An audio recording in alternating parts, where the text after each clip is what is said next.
exactly what a secret chronaut wants you to believe.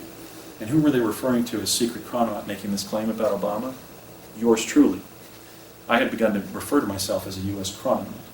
So they did what has been done regarding the extraterrestrial issue since the Durant report of the CIA's Robertson panel was published in 1953, which was to deny claims of extraterrestrial life and subject the claimants to public smear campaigns involving fear and ridicule. Now, so you may know why I'm speaking out. My government has ridiculed me for serving it voluntarily without pay or benefits in journeying to another planet. Totally unacceptable for American culture to accept. Here is the rover Curiosity, and when this was released and deployed on Mars, this is what President Obama said. As quoted in the Los Angeles Times on Montauk Day of August 13th of 2012, isn't that interesting? The time, in other words, between 1943 and 1983, when the Philadelphia experiment supposedly opened up a tunnel that led to Project Montauk being founded on August 13th of 1983, while we were jumping to Mars. He said, and I thought this was an extremely conceited statement, but I have to quote it because it's what his response was to the deployment of the rover Curiosity, now 8 months after the Wired.com piece. If in fact you do make contact with Martians, please let me know right away. I've got a lot of other things on my plate, but I suspect that that would go to the top of the list, even if they're just microbes. Okay, now this is not presidential leadership, so let me kind of parse this statement. If in fact you do make contact with Martians, he made contact with Martians. I made contact with Martians in his career, not somebody else's even. Please let me know right away, implying that he has no concept, right, of having gone to Mars. I've got a lot of other things on my plate.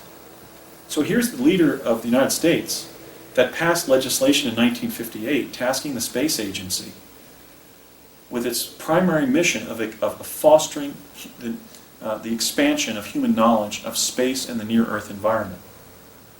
Saying that he's got a lot of other things on his plate, like, this Mars stuff should be dissed.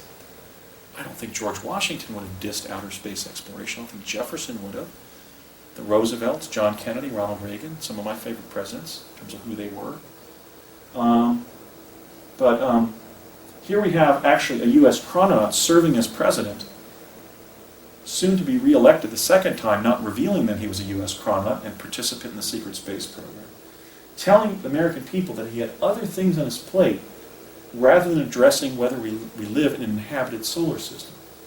But I suspect that would go to the top of the list, even if they're just microbes, like NASA has been telling everybody. Like when they released that discovery of a fossil of a microbe on a Martian meteorite at UCLA in 1984. So again, this isn't leadership. This is leadership by proxy. It's leadership by disinformation, by even the President of the United States citing previous disinformation campaigns. Oh, that it's all just microbes. Well, wait a minute. If I showed the first images of humanoids on Mars in 2008, even if you want to take my story about going there and just push it into the dustbin of history and never try to prove it or believe it, I still showed in my paper that Mars is inhabited by humanoids. So why, almost 4 years later, is one of my former Mars colleagues stating that, well, when they do find something, it might just be microbes? Okay, we are basically being suffocated by disinformation, by an entirely disingenuous form of government that constantly lies to us.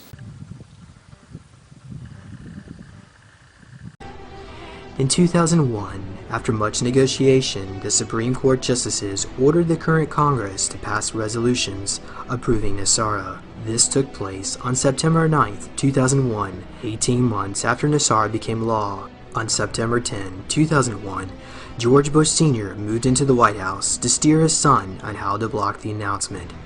The next day, on September 11, 2001, at 10 a.m. Eastern Daylight Time, Alan Greenspan was scheduled to announce the new U.S. Treasury bank system, debt forgiveness for all U.S. citizens, and abolishment of the IRS as the first part of the public announcements of NESARA.